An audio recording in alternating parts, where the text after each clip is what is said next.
Jerry's pulling up to the hizzo. It's cold out.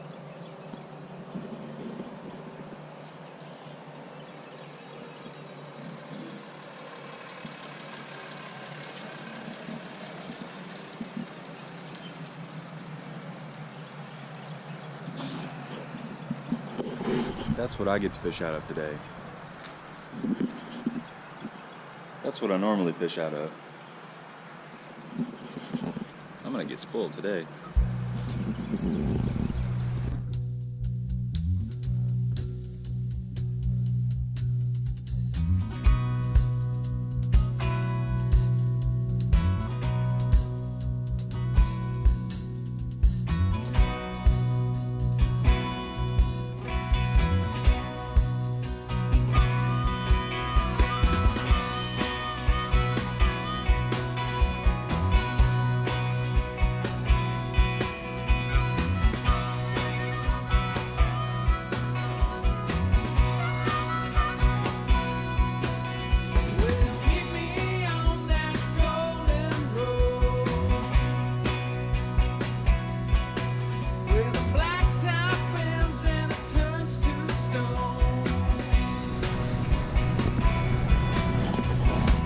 The old Indian Hills store. That's a potty break. Kitties. Kitty cam.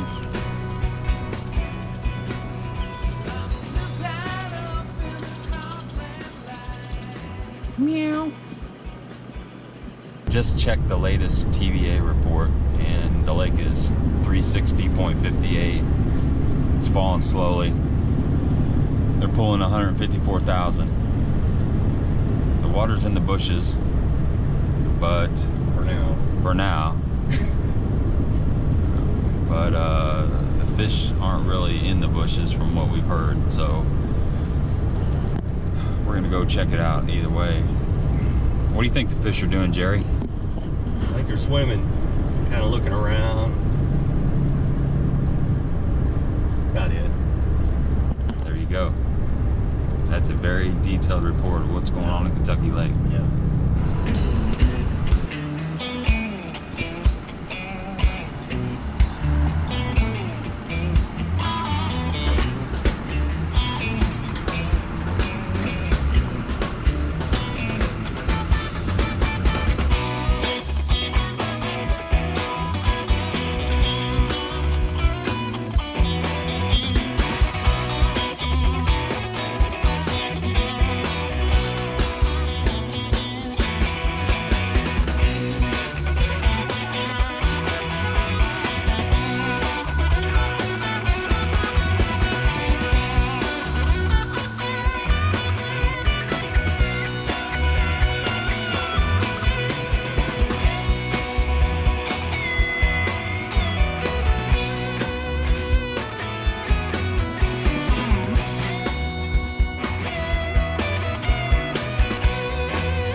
Well, we made it to Kentucky Lake. We decided to bypass Jonathan Creek and come down here to Ken Lake Marina. And the elites are in town, so there's trailers everywhere. Apparently, a lot of people putting in this area. It's kind of a mid-lake area, so that makes sense. Got really nice facilities. So we'll keep you posted. Had to park here, not a lot of spots. Place is pretty full.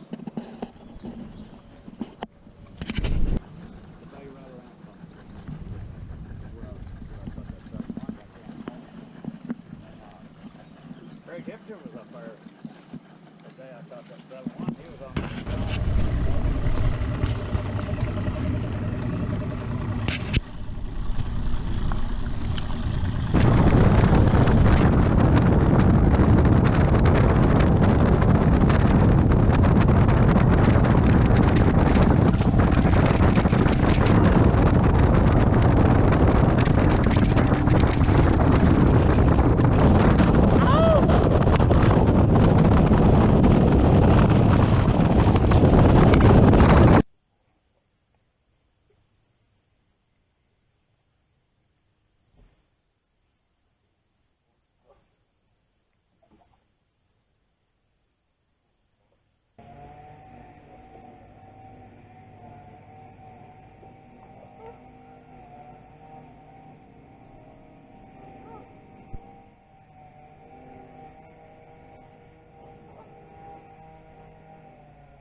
Okay.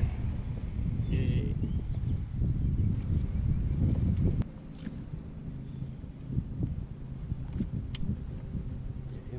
He just crawled up there like he'd been there before.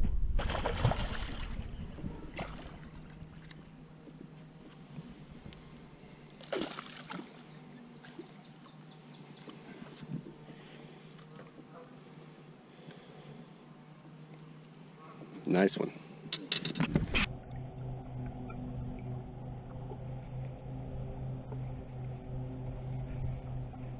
See that one? Good one.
They're doing that tree somewhere.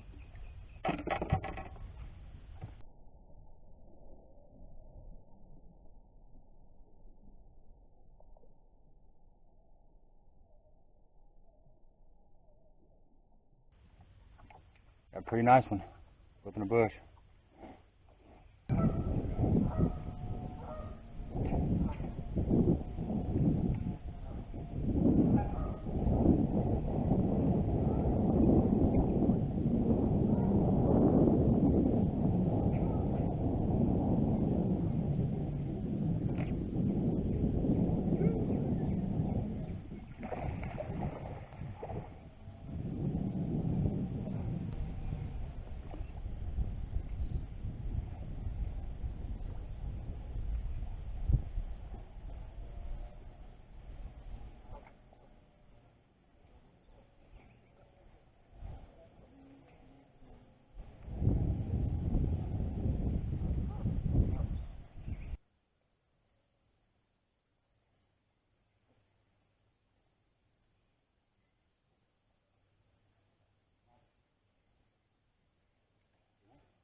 Jerry caught him one. Nice one.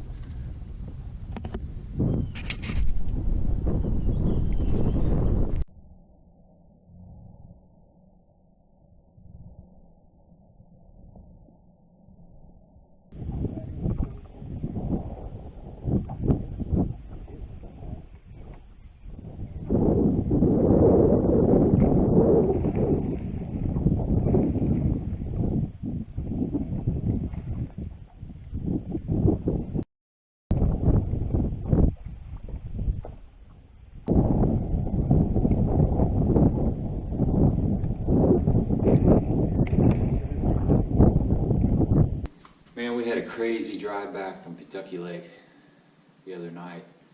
We put in a Ken Lake Marina and we fished till dark.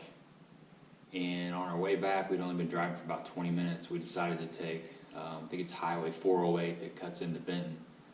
And there's a series of bridges that are real narrow. Well, it's about 9 o'clock at night. We're tired. Been fishing all day. And Jerry clips one of the concrete curbs with his trailer tires. So we're just driving, I was down texting, and all of a sudden I just hear this boom! And he's like, oh my gosh. So luckily, on the other side of that bridge was a little gravel pull-off area.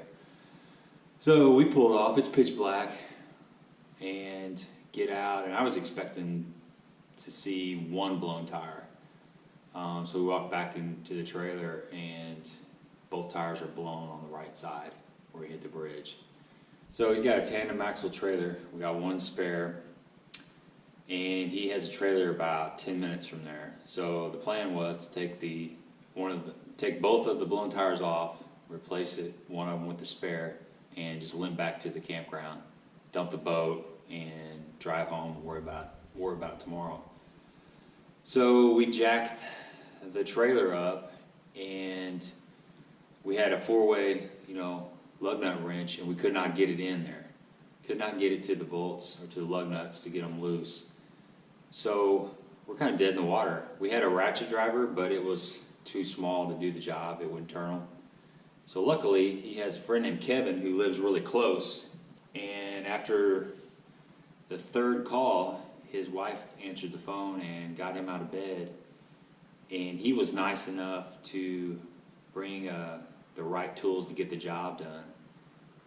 The bonus is he also owns a Ranger boat, and he had another spare. So we were able to change out the 2 blown tires and put on 2 new spares and get back on the road. And we ended up getting home about midnight. So it was a long day, but we caught some fish. I think our 5 best fish went about 16 pounds. We put in at Ken Lake, fished in that area, and then went south a little bit. And we wanted to flip bushes, and we did flip bushes. But I think we only caught 1 fish out of the actual bushes. The pattern was, what we found, they were on any kind of hardwood, like laydowns or actual trees that were, in the water, living trees. Just about every one of those would have a fish on it. So you kind of had to pass up all this beautiful looking flooded brush and just flip actually hard wood. The water temperature was, we saw 70 degrees right at the end of the day. It started out about 65 and it got up to 70 degrees. And it was, it was a slight stain. The water was, the lake level was 360.54, I believe. And they were pulling about 154,000. We couldn't get bit on a moving bait, so everything we caught fish on was pitching. I'll show you what I was using.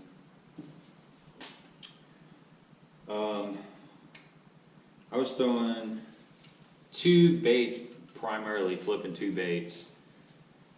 First one is just the Missile Baits D-Bomb, pretty standard like beaver type bait. Just throwing a green pumpkin. I was flipping it on a pretty lightweight 1/4 ounce with the 3/0 hook. You can go up to a 4/0 hook, no problem, but that's the D-Bomb. It's got these ribs and it's got that beaver kind of tail. And the other bait I was fishing with is called it's a Bad Mama. It's made by Yum. It's a green pumpkin as well.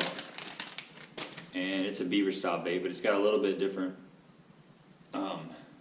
rib shape, whatever you want to call it. A little bit longer flappers on it. But this is a really good bait too. It was working good. And if I get some bites on that and I wouldn't connect, or when we were fishing around docks, I was just skipping this wacky rigged yum dinger, just a 4-inch yum dinger, green pumpkin, and I got it on that weedless Nico hook that I've been using a lot. I really like this hook.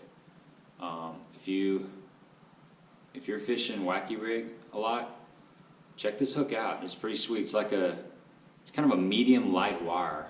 It's really sharp and it pins them pretty good. It does a really good job, and it comes through cover surprisingly well. I was kind of concerned about it, but I skipped up in some bad spots in docks and stuff, and up in laydowns, and still was able to get it back. I've only lost one of these, and it was because I hooked a big fish and broke it off.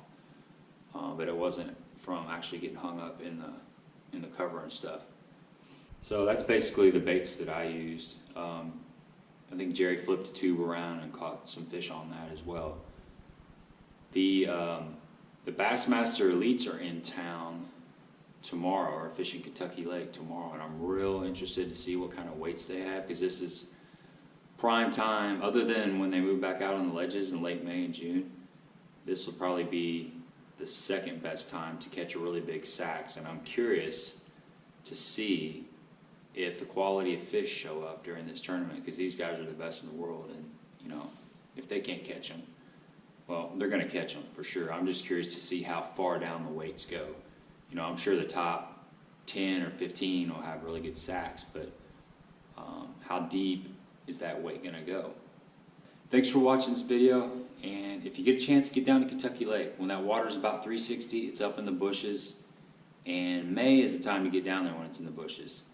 Right now the fish are bedding, so it's a completely different scenario, but it's fun to always, whenever you get a chance to flip bushes and isolated cover and stuff, you got to go down there and check it out.